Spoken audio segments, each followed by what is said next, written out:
The first time the Duke noticed her, she was already watching him, not with the wide, frightened eyes of a servant caught out of place, not with the nervous glances of someone who feared punishment.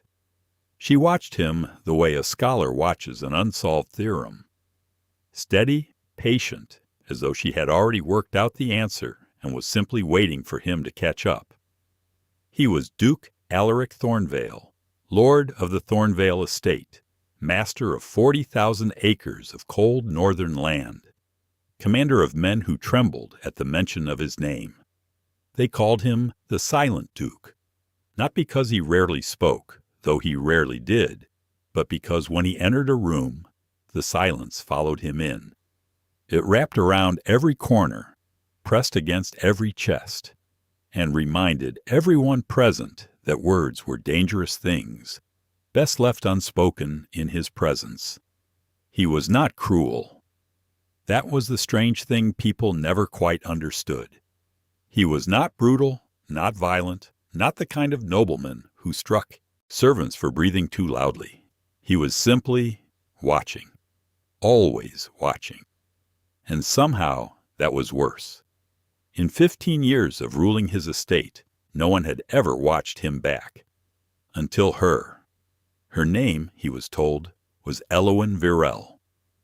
She had arrived at the estate 3 months prior, brought on as a parlor maid following the dismissal of a girl who had stolen silverware. The housekeeper, Mrs. Partridge, described her in the way one describes furniture that matches a room. Useful, unobtrusive, pleasing in its plainness. She was none of those things.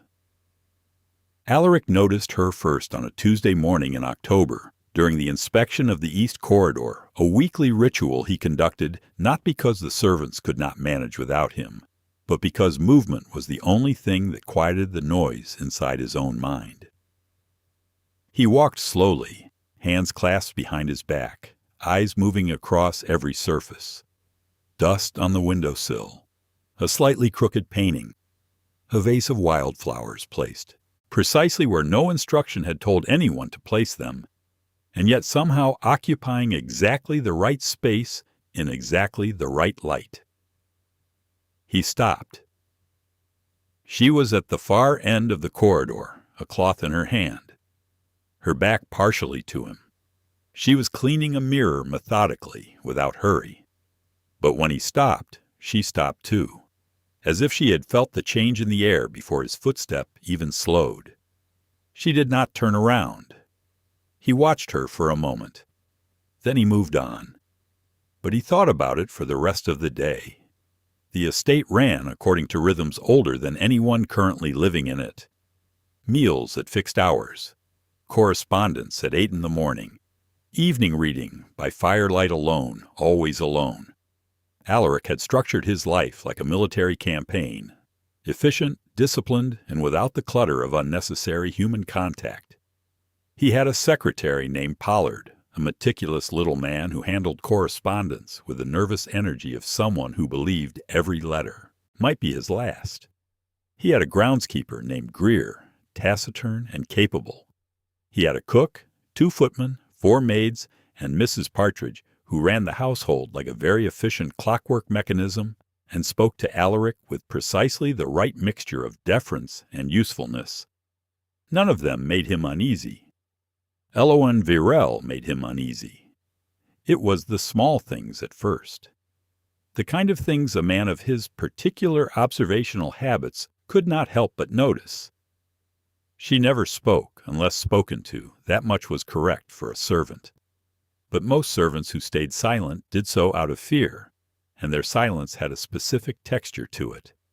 The held breath, the downcast eyes, the shoulders drawn inward.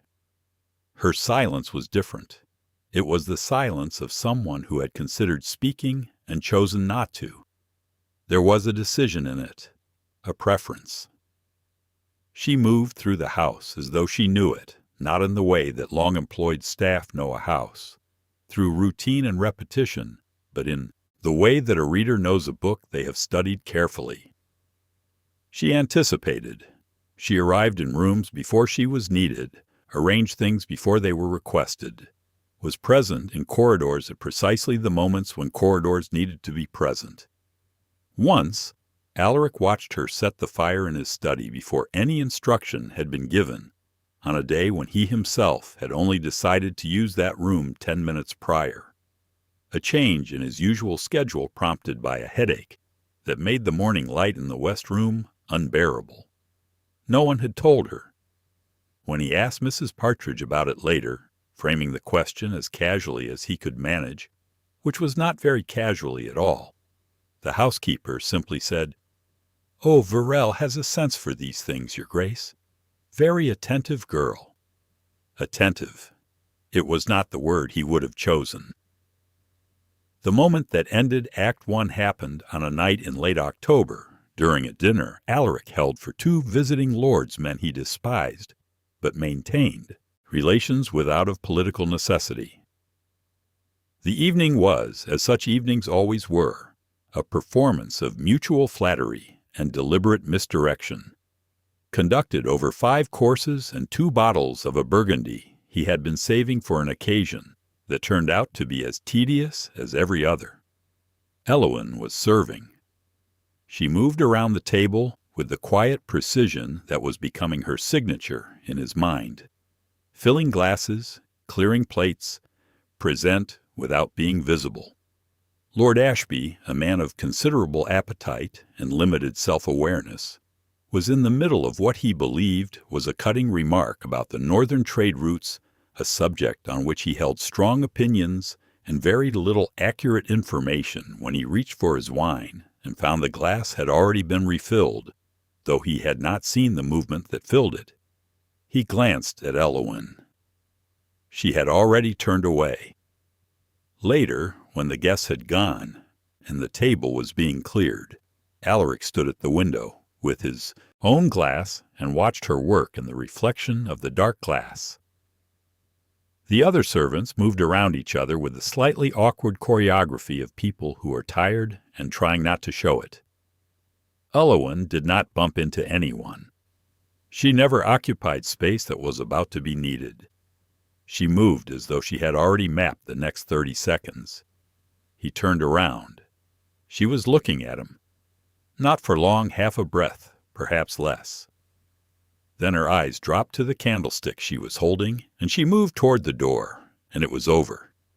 But in that half breath, he had seen something in her expression that he could not name. It was not fear. It was not boldness. It was closer to recognition, as though she had turned around and found exactly what she expected to find. He set down his glass. She was not ordinary. He began testing her. Not overtly, he was too careful for that. He was a man who had spent 37 years mastering the art of obtaining information without appearing to seek it. He asked questions that sounded like instructions. He planted details in her presence to see if they surfaced elsewhere. She never lied. That was the first thing he learned. The second thing was that not lying and telling the truth were not the same thing. The first real conversation happened on a morning in November, 10 days after the dinner.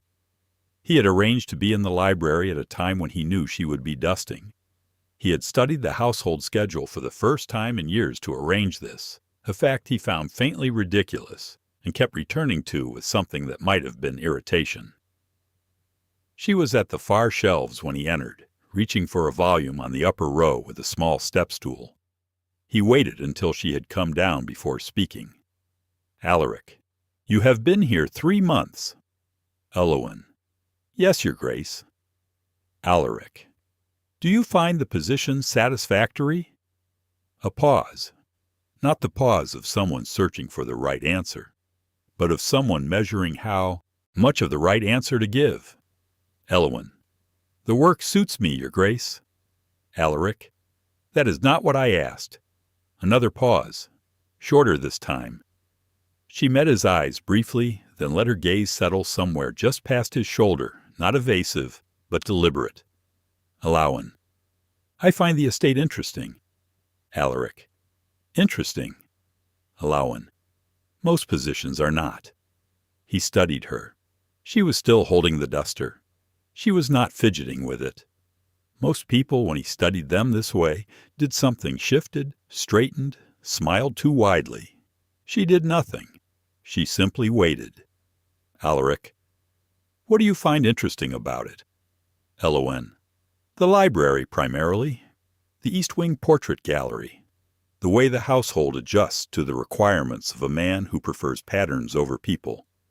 He was quiet for a moment. Alaric: you are describing me. Elowen: I am describing the house, Your Grace. She moved to the next shelf and resumed dusting, and he stood there for a moment longer than was entirely necessary before leaving the room. He set traps. He could not help it. It was the habit of a mind that trusted nothing and verified everything. He left a letter on his desk one morning, partially visible from the doorway, containing false information about a matter of no importance. He waited to see if it reached Pollard, who was the most likely conduit for gossip. It did not. He mentioned in Elowen's hearing a detail about his nephew's financial circumstances, a detail that was slightly wrong in a specific, identifiable way. The detail never appeared in any subsequent conversation or correspondence, not even filtered. He placed a small book on the shelf in the corridor, a book of verse from a poet whose name was uncommon in this part of England, obscure, provincial, known mainly to people with a particular kind of education. The following week, when he walked past the shelf, the book had been moved 4 inches to the left to prevent the spine from being damaged by the angle of the afternoon light. He stood in the corridor and looked at the book for a long time. He did not ask her about it directly. He was not ready for that yet. Their conversations continued. He arranged them with more deliberateness than he would have liked to admit, and she attended them with a composure that he found increasingly difficult to categorize. She never offered more than he asked for. She never volunteered information, never tried to impress, never filled silence with nervous chatter. She answered questions with the precision of someone who had thought about the answer for much longer than the question had been posed. One afternoon in December, he asked her about the portrait gallery. He had mentioned it and never followed up, and some instinct told him to return to it. Alaric: you said you found the portrait gallery interesting. In what way? She considered. Elowen: the faces change over generations, but the eyes remain consistent. Your grandfather, your father, your uncle, the same eyes. Alaric: most families have recognizable features. Elowen: most families, yes. In this case, it is not the shape of the eyes that repeats. It is the expression in them. Alaric: and what expression is that? A pause. Elowen: the expression of a man who has decided that what he wants and what he is permitted to want are different things. The fire crackled. Outside, the wind pressed against the stone walls with a sound like something trying to be let in. He said nothing for a long moment. Alaric: you study portraits the way some people read scripture.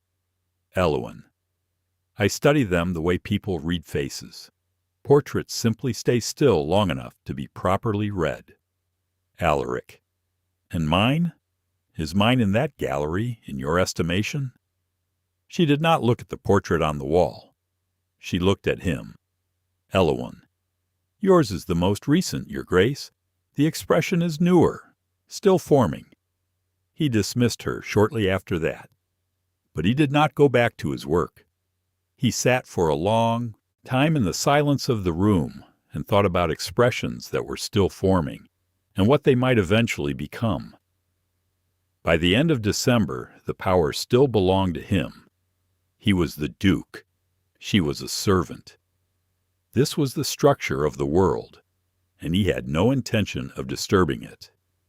But he could feel, with the particular sensitivity of a man who spent his life measuring shifts in the atmosphere of a room, that something had changed. He had begun to want the conversations. Not the way a man wants company he had never particularly wanted company. Not the way a man wants stimulation. He had books and correspondence for that. He wanted the specific friction of her mind against his, the resistance of her answers, the strange, unsettling experience of speaking to someone who was not afraid of him, not impressed by him, and not pretending to be anything other than exactly what she was. He just could not, for the life of him, figure out what she was. He kept her close. He did not acknowledge, even to himself, that this was what he was doing. He rationalized it efficiently. She was useful. She was observant. She had proven reliable. He began including her in tasks that went beyond a parlor maid's ordinary duties, not because the tasks required her specifically, but because they took place in rooms where he spent time, and her presence in those rooms had become, somewhere in the architecture of his days, a thing he arranged for rather than around. He had her assist Pollard with the sorting of the estate correspondence archive, 3 weeks of work in the study, 2 hours each afternoon. He told Pollard it was because her handwriting was neat and her filing quick. Pollard accepted this explanation. Alaric knew it was not the explanation and chose not to examine what was. He began relying on her sight. Not explicitly. He did not say, "Tell me what you observe." He said, in passing, one afternoon, while reviewing a ledger that contained numbers that did not quite add up, "You have been moving through the East Wing this past week." It was an observation, not a question. "Elowen?" "I have, Your Grace." "Alaric?" "Has anything required attention?" A pause, longer than usual. "Elowen, the third footman has been removing small items from the silver cabinet. Nothing conspicuous. He returns them within the day." Alaric: "For what purpose?"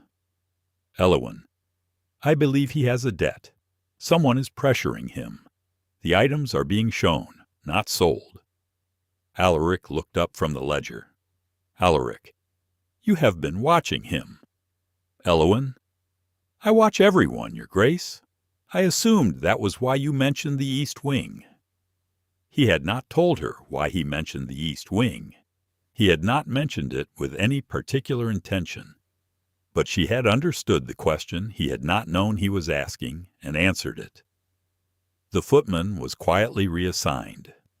The debt was discreetly cleared through channels Alaric arranged without anyone knowing he had arranged them. It was handled with a minimum of disruption and a maximum of precision. That evening, working late by lamplight, he thought, "I have never had someone who sees things the way I see things." He did not know what to do with this thought, so he set it aside, with the intention of returning to it later, and did not return to it for 3 days, at which point it had grown considerably larger. The emotional tension was not romantic. He was meticulous about this distinction, in the way that a man is meticulous about distinctions when he suspects he is making them for his own protection. It was something older than romance. It was the pull of genuine recognition, the specific, almost vertiginous sensation of encountering a mind that functions in a register close enough to your own. The conversation becomes a kind of thinking aloud, and the other person completes the thought not because they are following you, but because they arrived at the same place by a different path. He had not experienced this before, not with any person he had known, not with his father, who had been brilliant in his way, but fundamentally incurious about people, not with any of the men who moved in his social circles, who were variously clever, ambitious, charming, and entirely uninteresting, not with the 2 women he had, at different points in his life, considered marrying, one for convenience, one for something more complicated than convenience, both of whom had ultimately receded back into the general company of people who wanted something from him and were willing to perform in order to get it. Elowen Virelle wanted nothing from him, or if she did, it was not the kind of wanting that bent itself into performance. She held her wanting, whatever it was, with the same stillness she held everything else. One evening in late January, she was in the study when he arrived later than he had expected. She had lit the lamps, but was not working. She was standing at the window, looking out at the dark, snow-covered grounds. She turned when he entered, unhurried.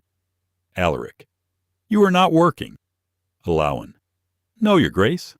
Alaric: "What were you doing?"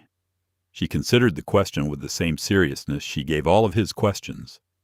Elowen: "Thinking." Alaric: "About what?" A pause, the longest pause she had ever given him. Elowen: "About the difference between a house and a home, and which of those this is." The fire was very loud in the silence that followed. Alaric: "What is your conclusion?" Elowen: "That it depends entirely on who is asking the question." He sat down in his chair. She returned to the desk and resumed her work. They did not speak again for the rest of the evening. But neither of them was alone. The secrets came in pieces. She did not offer them. He gathered them, slowly, from the margins of things, a reaction too carefully concealed, a knowledge too specific to be accidental, a silence in precisely the moment when someone with nothing to hide would have spoken. She knew the estate, well, as a servant knows it, but as someone who had studied it from the outside, possibly for a long time before she arrived.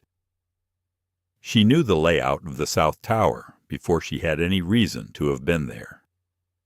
She knew the names of the 2 portraits that had been removed from the portrait gallery and stored in the cellar, portraits whose removal he had ordered 15 years ago, for reasons he had told no one. She knew the name Calder. He did not realize she knew it until one Tuesday in February, when he was working through a bundle of old correspondence from his father's time letters he had not revisited in a decade, brought out because of a legal matter requiring historical documentation, and she handed him a letter from the stack that was correctly placed in chronological order, and as she set it on the table, she said quietly, "That one predates the Calder arrangement." The room did not change temperature. The fire did not flicker. But something in the atmosphere shifted, the way the atmosphere shifts before thunder when the pressure drops and the world holds its breath. He looked at her. Her expression was exactly what it always was: composed, attentive, present. Her hands were still. Her eyes were meeting his with the particular quality she brought to all of their exchanges, not challenging, not frightened, just honest. Alaric: "What do you know about the Calder arrangement?" Elowen: "Enough to know it should not be in any correspondence you file with the county clerk." She was right. The letter he had not yet read, the one she had separated from the others, contained the one piece of documentation that in the wrong hands could expose a transaction his father had made 30 years ago that was not technically legal. A transaction that had benefited the Thornvale estate enormously. A transaction that had cost another family everything. He was quiet for a very long time. Alaric: "How do you know this?" Elowen: "Because I do, Your Grace." Alaric: "That is not an answer." Elowen: "No, it is not." She picked up the next letter from the stack and waited for his direction. He did not press her, not then, because somewhere in the landscape of everything he had learned about her over these months, he understood with the certainty of a man who reads people the way other men read weather that she would not be pressed into anything, that whatever she carried, she would share when she decided to share it, and not a moment before. For the first time in 37 years, the Duke of Thornvale was not in control of the most important information in his own house, and the extraordinary thing, the thing he would turn over in his mind for weeks afterward, was that he did not reach for the familiar instruments of power. He did not threaten. He did not demand. He simply said, "Alaric." Thank you for the warning." And she nodded precisely once and returned to the correspondence. He had known for some time that the truth was approaching. He had felt its weight in the growing silences between them, silences that were no longer comfortable in quite the same way, that had taken on a new quality, something pending, something unresolved. He had felt it in the way she occasionally paused in the middle of a task, just briefly, as though reminding herself of something.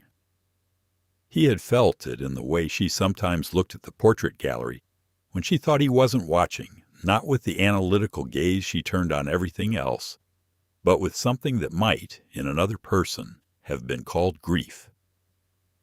The truth came on a night in March. There had been a visitor, a solicitor named Harwick, who had come from the South on a matter connected to the estate's older records, and who had brought with him a bundle of documents that included, among other things, a copy of a deed of transfer from 30 years ago. Alaric had received Harwick in the east drawing room, conducted business efficiently, and seen him out. He had then carried the documents to the study, where Elowen was working late, and set them on the desk without immediate comment. She looked at the top document. She went very still. He watched her face. He watched the way her composure, which he had begun to think of as absolute, as one of the fixed coordinates of the universe, fractured, just slightly around the edges. Her jaw did not tighten. Her hands did not move. But something behind her eyes shifted, like a landscape rearranging itself in the wake of a change in light. Alaric, the deed references the Virelle estate, a property in the Western Valley that passed out of private hands in 1847. She said nothing. Alaric, Virelle. Still nothing. Alaric, is that your name, or is it theirs? A long silence. The fire had burned low. Neither of them moved to tend it. Elowen, both, and neither. She put down the pen she had been holding. She looked at him directly, not the careful, measuring look she usually gave him, but something more open, more unguarded than anything he had seen from her. Elowen, the Virelle family had 2 daughters. The elder died in the fever of 1849. The younger, she was placed with a family in the north. She grew up under a different name. She was told that her family had sold the estate willingly, that they had left the county for the continent, that they were fine. The fire crackled once. Neither of them spoke. Elowen, she was told many things that were not true. Alaric, and when she discovered they were not true? Elowen, she spent 11 years learning everything she could about the man who had taken what her family built, about his father, about the arrangement, about the document that made it legal in appearance, and the document that would prove it was not. The room had grown very cold. He was not certain when that had happened. Alaric, you came here to destroy me. A pause. She seemed to consider whether this was accurate. Elowen, I came here to understand. What I would do with what I understood, that was something I had not entirely decided. Alaric, and now? Elowen, now I know you better than I intended to. He looked at her for a long time. He thought about the fire she had lit in rooms before he knew he would be there. The book of verse, moved 4 inches to prevent damage. The letter she had separated from the correspondence stack, the one that could have destroyed him if it had reached the county clerk. She had been protecting him, even while building a case against him.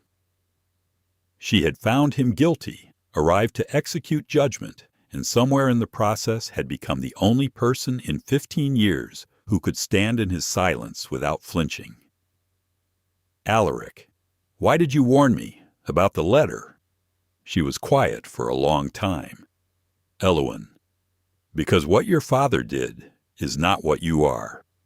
And I had already spent 11 years being certain of something that was turning out to be more complicated than I thought.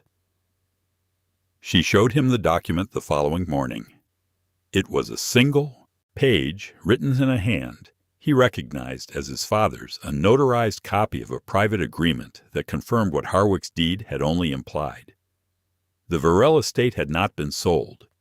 It had been acquired through a combination of manufactured debt, falsified liens, and the quiet cooperation of a local magistrate whose family had since moved away and whose involvement would be difficult to prove. It was, if brought before the right court, sufficient to call the entire Thornvale claim to several properties into question. Not the dukedom itself, the dukedom rested on older ground, but a significant portion of the accumulated estate. Enough to cause a scandal of the kind that clings to a family name for generations. He read it twice. He set it down. He looked at her. Alaric, where did you get this? Elowen, from a man who worked for your father, who kept it all these years because he was not certain what to do with it. He gave it to me when I found him. He was very old, and he had been carrying it for a long time, and he was ready to let it go. Alaric, you have been working toward this for 11 years. Elowen, yes. Alaric, and you are showing it to me now. Elowen, yes. Alaric, why? She looked at the document, not at him. Elowen, because I do not know what justice looks like anymore. I thought I did. I thought it looked like a courtroom, a judgment, a restoration. I spent 11 years being certain of its shape. She looked up. Elowen, it turns out justice and destruction are not always the same thing, and I am less certain than I was about which one I came here for. He held the power, technically. He was the Duke. He could have the document destroyed. He could have her removed from the estate, sent away with enough money to ensure her silence and enough implicit threat to enforce it. He was a man who had spent a lifetime arranging outcomes, and this was a situation that required an outcome to be arranged. He sat with this possibility for a long time. She did not press him. She did not threaten, did not demand, did not perform urgency. She sat across the desk from him, her hands in her lap, and waited with exactly the same quality of waiting. She had brought to everything, from their first conversation in the library to this moment, which was either the end of something or the beginning of something else entirely, and neither of them knew which. He thought about his father. He had known, at the edge of knowing the place where knowledge lives when it is too uncomfortable to look at directly, that his father had not always been a man of integrity. There were things that did not add up in the estate's history, moments that did not quite make sense when examined closely, questions he had learned not to ask, because the asking had always been met with a specific kind of coldness that told him the asking itself was the problem. He had filed it, as he filed many things, into the category of the past, which could not be changed and, therefore, required no action. He thought about a young woman who had spent 11 years of her life reconstructing a crime committed against her family, carrying a document across counties, entering his house under false pretenses, learning his patterns and his rhythms, moving the book of verse on the shelf to prevent damage to its spine. He thought about the fire that was already lit when he arrived. Alaric, what do you want? The question came out differently than he intended. He had meant it to sound like a negotiation, the opening move of an arrangement. It came out sounding like something more honest than that. She was quiet for a long time. Elowen, I wanted my family's name to mean something again. I wanted the record to show that what happened to them was not what they chose, that they did not sell and leave, that they were taken from. Alaric, and your own name?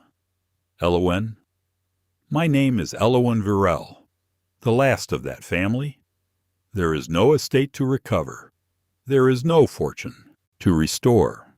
There is only a piece of paper that tells the truth, and a question of what truth is worth. He looked at her. He looked at the document.